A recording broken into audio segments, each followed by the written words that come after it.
you what you can find on my website, www.winner, W-I-N-N-E-R, opposite of loser, winnerdesigns.com. When you go to my website, there's a page called Extras. On the Extras page, you'll see directions for a whole bunch of things. On the very bottom, you'll see directions for the Winner Designs templates. I'll probably end up moving that up to the top, so that's the first thing you see rather than the last. I've got 18 pages of directions right now. I'm adding to these directions, so whenever you buy any of my templates, go back and look at the extras because I probably updated the directions. I'll continue to add more pictures, add more just stuff that I think will be helpful. So you've got directions for that.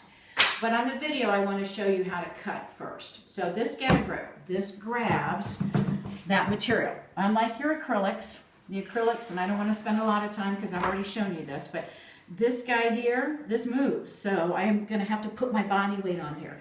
If you use those paper templates that you get online, then again, they move, plus I can cut into them. So I want to show you how to cut this out. If you've got fabric by the yard, right now I've got this, there's 2 layers of fabric, it's basically come off the bolt like this. You're going to iron it out. You can see I didn't. So I'm going to fold in half. You don't really need to fold in half because we'll have a little bit of waste. But when I place this on here, I'm basically going to be cutting here, and then I'm going to place the template inside of here. We need 4 for this, 4 outside pieces, 4 inside pieces. For now, I'm just going to show you how to cut in general. So when we cut, I'm going to put my glasses on so I can see.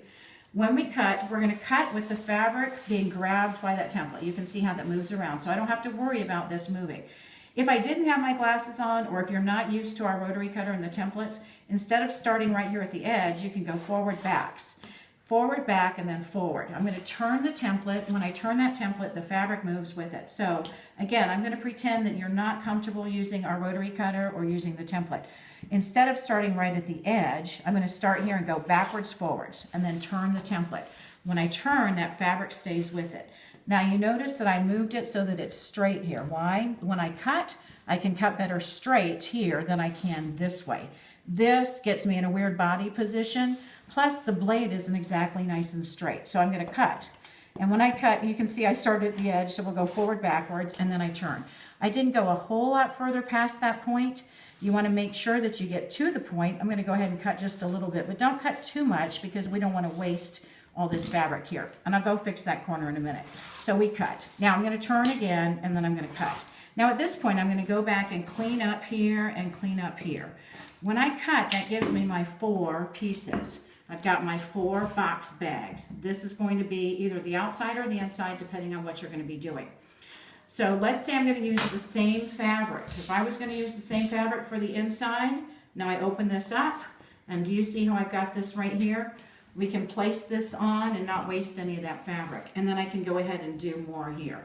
So you decide how you want to lay this out. If you're only going to do this as your outside, not as your inside, then you can cut here, move this over, cut here, move this over, cut here. So play around with the template. I like the idea of cutting multiple layers at a time.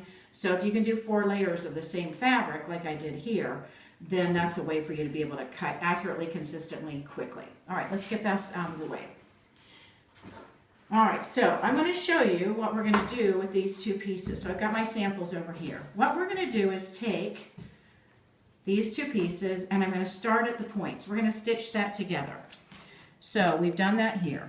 Now this is from a bag. I'm going to show you this a little bit later because I like the idea of blue jeans, of using recycled materials. I have a class that I'm going to be doing at the show in the fall called Recycle It. So I'm going to be doing a lot of projects that are recycled. But you see how this is basically these 2 pieces sewn together. So when we open that up, if I can get my fingers to work, that's what we get. We're going to do the same thing, get these out of the way, with the next 2 pieces, and there we've got that here. So what do we want to do? These guys are going to end up going like this, which gives us the bottom of this. So we're going to go ahead and grab. I like to line up the center first, and then you can use straight pins if you want to, but I want to show you the zip guns. If you all know Martelli products, this is a zip gun. Zip guns have the zip clips, and you basically place your fabric inside of here and grab. Instead of straight pins, when I grab and grab and grab and grab. So we would do that all the way. Again, making sure that your center pieces are lined up. Stitch that down, and that turns into the next. this right here. So we've got our 4 pieces here. You can see they're stitched here. Now, I didn't bring my seam ripper, but I want you to imagine that I have a seam ripper. Instead of snipping here, you notice I've turned one in one direction and the other side in the other direction. You can open that up. Either way, you're going to have bulk. If I had a seam ripper, I would go in and just rip right here. Just take a cut. And the same thing here. Just take a cut. What that will do is when it turns, it takes out some of that bulk. So we've got this piece here. You're going to do the same thing, let's see, for the next piece. So inside and the outside, and then what we're going to do next is stitch here and here. So at the sewing machine, you're going to go and stitch this down. And then you're going to stitch the next, and stitch the next, and stitch the next. Both on your inside and on your outside. So we've got that, and that turns into this. This guy here, you can see that it's starting to take shape. Here's either outside or inside, totally up to you how you want to do this. So blue jean fabric and one of these bags. So what we want to do is give this a good press, and then that's where you're going to start looking at these seams. Right here, again with the seam ripper, go in and put a cut. Right here, go in and put a cut. I think I did that. Nope, I did it on this one.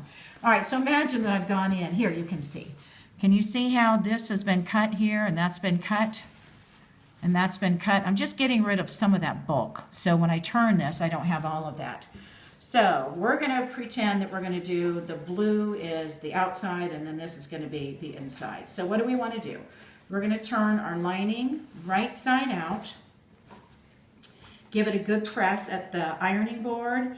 If you've got one of those nice turning tools, get in and get those corners nice and sharp. This is the lining, so you're not going to have a chance to go back and fix this a whole lot later on. Because once this gets sewn inside of here, you're kind of done with that. So we're going to leave our outside as it is. We're going to place this inside, and you want to line up all of your seams. So you do a little finagling with this. The zip gun is really good for this. Again, if you don't have zip gun, straight pieces. So what I'm doing is I'm feeling in the corner and getting those points. And I would put a clip here and put a clip here. And then you would do the same here, the same here.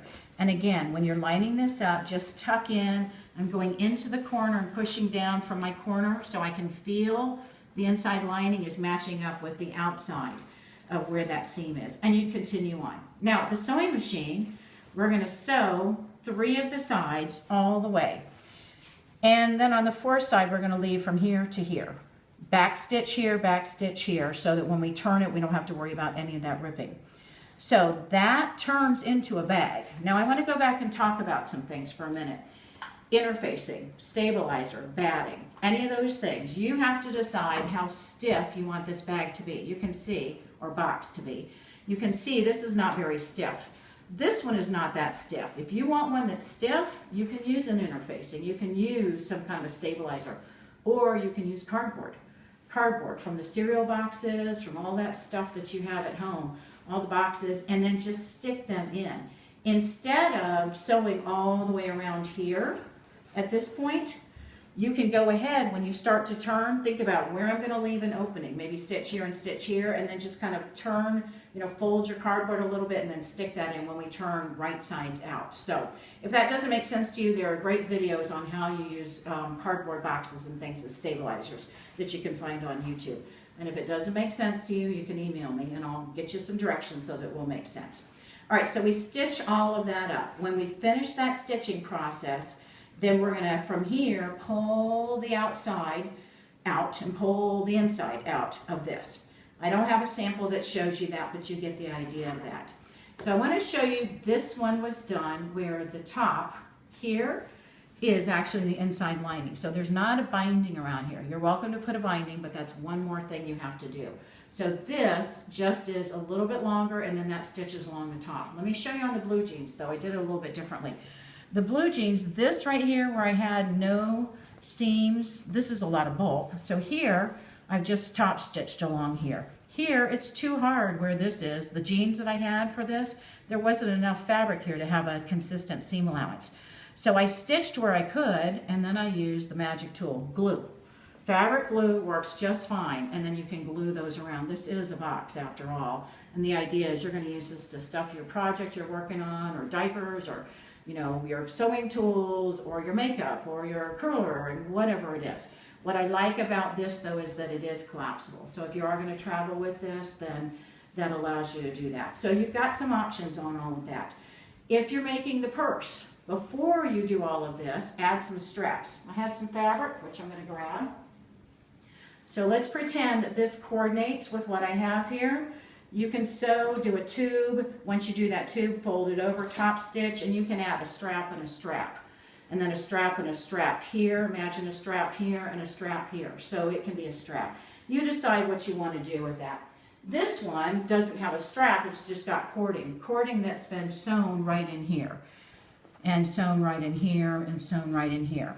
So you can also do eyelets, you can do grommets, whatever it is you want to do. Instead of doing this little knot like I have here, this originally had one of those tools. I have pictures in the directions to show you where you weed this through kind of a little bit, and then it's got one of those buttons, I can't think what it's called, but you squeeze it and then it slides up and it slides down.